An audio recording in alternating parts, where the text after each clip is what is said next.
Yeah, they're a difficult team to guard just because they're both physical and dynamic. Evan Mobley's taken a big leap for them this year, so you have to give him credit. He's playing with a different level of physicality.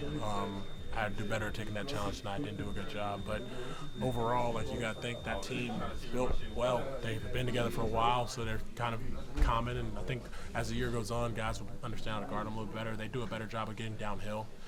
Is what you notice, like ever since playing against them now. Like if you do a good job keeping them in front of you, the basketball, they have dynamic scorers and Darius and Donovan.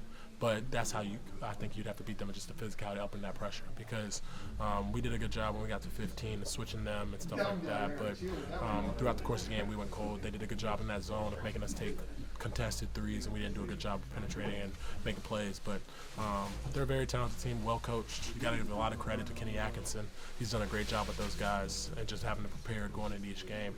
And I think that for us, the thing that we can learn from it is just that consistent effort. We dug ourselves in a hole to start that first quarter, just from miscommunications. Like we weren't ready to play the game, and like throughout the rest of the game, we were either competitive in the game, even in the third quarter, we were up by 10. So if we don't do that in the beginning, you know, we got to come into the games with a little bit better mentality of just focused and locked in.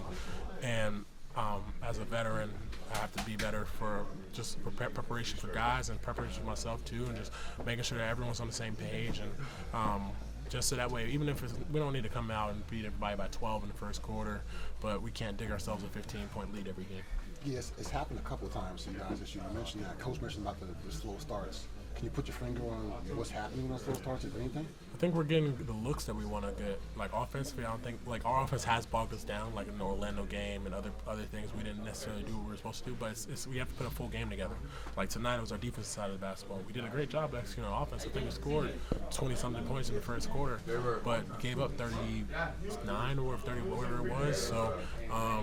Like we just have to put a full game together. That's what we have to do because there's games where we defend without fouling. We do a great job of keeping guys in front of us, but our offense is killing us. And then there's other games where our offense is pacing us and keeping us in the game, but we're just making simple mistakes, not executing coverages, not communicating to each other. So I think it just comes with familiarity. It comes with getting guys back into the lineup, same rotation, and just comes with us calling each other out and having that verbal conversations together because I think we've done a good job of communicating to each other, but we have to do a little bit. And then the bench production, obviously you're going back and forth a little bit from starting to bench.